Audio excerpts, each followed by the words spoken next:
Hearing a loved one's voice for the last time is hard enough, but when those words require a promise in response, it makes it so much harder. Make me proud, my darling. Those were the words that started what felt like the end of Cassandra Kalur's life. On the 27th of January at exactly 3:20 in the morning, her mother Catherine left the world with a smile, gently gripping onto her daughter's hand with the last of her remaining strength. She had fought for so long, but time had finally ticked over for her. All the way through her illness, she would always remind Cassandra that she had lived her life, and once she was gone, she needed to know that her daughter would move on and live hers too.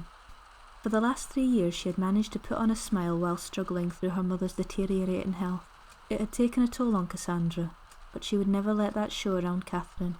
All of her friends from her school days and the limited time she spent in college had all turned into nothing more than names and faces on the screen of her social media accounts. Since she left college, friendship was something she hadn't given an ounce of thought to. Why would she? She didn't have time for such a luxury. There was only one person she could rely on, but the word friend wasn't enough to describe him. Tim Bredridge was an extremely selfless and caring individual. He was more like a lifeline. He was a couple of years older than her, and someone she remembered as being a bit of a loner in school. When he learned of her mother's illness, he would always leave bags of essentials outside her flat for when Cassandra had spent all of her time between hospital visits and work, supplying her with fresh bread, eggs, milk, and various other things to keep her going. He never accepted money, and was always there when she needed to talk, although she would never share too much. She vowed to herself that she would put on a brave face around everyone she came into contact with, a mask that displayed the independence and strength that she so desperately craved, a mask of lies. When she was alone, which was unsurprisingly quite often after her mother's passing, she would remove that mask and grieve for as long as she needed, with as many bottles of wine and whiskey as she could find. It was her escape from the pain that the real world had brought to her. She had managed to keep her job to allow her to pay for the flat which she could just manage to afford. Tim had offered to cover the bills if she paid the rent, but she turned down his kind offer. She knew he could afford to do so, but also felt he was already doing so much for her, considering even though her mother had gone, the bags of essential goods kept coming. All these thoughts cluttered her hungover brain that morning as she checked her phone and noticed on the online page of Many Faces another primary school associate who she hadn't spoken to or seen in over 10 years had just announced her engagement. It would have taken seconds to congratulate her, but with a sigh she returned the phone to the bedside table, rolled over and went back to sleep. She remembered her mother having heart-to-heart conversations with her about building a social life and finding a nice man to look after her. Obviously she had implied that that could be Tim on several occasions, but none of that had even crossed her mind, and oftentimes she would find it difficult to define the line between being an introvert and being an antisocial, ignorant asshole. She slept soundly for an extra hour before finally dragging herself out of bed, catching her foot on the brushed cotton bedding and ending up in a heap on the floor. Glancing up at the clock above her through barely working eyes, she realised she only had 7 minutes to get to work. Last night's wine binge did in fact prove to be good for getting her to sleep, but not so much for reminding her to set the alarm. Knowing she had already missed the bus into town by 20 minutes, she scrambled to her feet and pulled open the curtains, and just her luck, it happened to be raining heavily, but she had no choice but to walk. By the time she had gotten herself changed into the slightly wet uniform which she had swiped from the radiator, she had tried to call her manager Susan multiple times, but her phone kept ringing to the point where the very obnoxious voice of her answering machine chimed in. After she had managed to tame her mess of blonde hair and stub her toe on the glass bottle left carelessly in the hallway, she headed outside. The strong winds along with the heavy rain hitting her face like tiny pellets only increased the self-inflicted headache from the previous night's alcohol consumption. The 10-minute walk would have probably given most people time to reflect on the goings-on in their life. But for Cassandra, this seemed to be the time to count how many rain-filled potholes and inconsiderate drivers burdened the roads. Most of the pavements around the town were extremely narrow, especially the ones on her work route. There was literally nowhere to move to avoid the explosions of rainwater from the craters in the road, which erupted when car tires hit them at considerable speed. By the time she had made it to the shop, she was drenched. Dirty water dripped from the ends of her hair and down her face, leaving muddy, gritty trails on her cheeks and neck. As she approached the door, she adjusted her mask of fakery, forcing a smile as she ran her fingers through her hair. With a sigh, she pushed the door open. The bell on the inside chimed to announce her arrival. There was no customers, which made her wonder why Susan hadn't answered the phone earlier. Elegant Ivy was a clothing store in the middle of town. It wasn't an overly busy shop, but that wasn't a surprise, considering its target market seemed to be people with an unhealthy obsession with bright patterns and over-enthusiastic shoulder pads.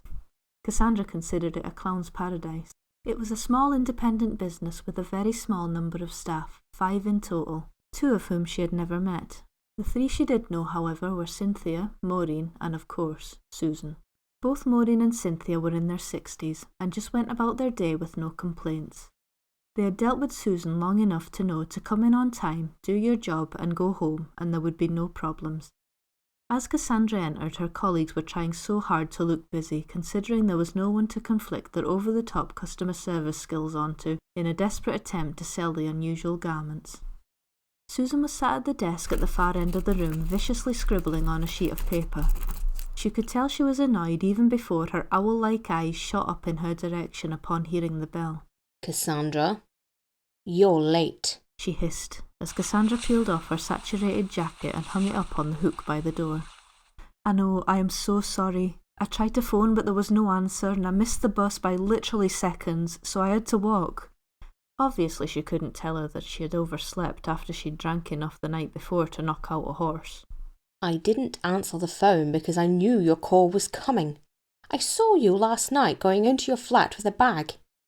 I know that unmistakable clink that bottles of booze make." She got up from her perch and made her way towards Cassandra, who hadn't yet made it beyond the doorway. Maureen and Cynthia watched on in silence. "You're late because you overslept, because you got pissed as a fart last night. Don't even try to lie to me. I saw through everything. You stink of vodka." She had been caught out but tried her best to contain herself, although she could feel her metaphorical mask slipping. She knew there was only so much she could take before she revealed her true nature. Apologising didn't seem to be working. Susan's eyes were getting wider and wider with rage, and her voice, although she wasn't shouting at full volume, aggravated the headache Cassandra already had. "You do realise you're only here through pity. I owed your mother a favour, and this is the thanks I get. You showing up late, stinking of booze, and, well, just look at yourself. You can't serve anyone in this shop looking like that." She always knew Susan never really liked her. She made that pretty clear in the past, but today she was showing her true colours to the fullest extent. "You know, I could fire you right now if I wanted to. No reference, nothing at all." With that, Cassandra's mask had well and truly shattered into pieces, as well as her calm and collected attitude she had tried to keep up for the last few years. As Susan turned her back to return to her desk, clearly not expecting a reply, a voice Cassandra had to pull from deep within herself suddenly piped up. "Do it then," Cassandra said, gaining a combined gasp from both Maureen and Cynthia, who had been unable to take their eyes off the scene unfolding in front of them. "That scent you smell isn't vodka, by the way. It's wine. I thought you'd be well educated on your alcohol, considering that's the only way your frigid husband can cope with being around you," she continued. Susan's body snapped round to face her again. It was clear from her dropped expression she wasn't expecting a response. "You can't fire me if I quit. I made a promise and I'm going to do everything in my power to keep that promise, starting right now. I'm not going to stand here and take shit from you for a second longer. You are a bitter, horrible woman and you always have been." The room was silent as she retrieved her soaked jacket and pulled it back on, leaving the shop again.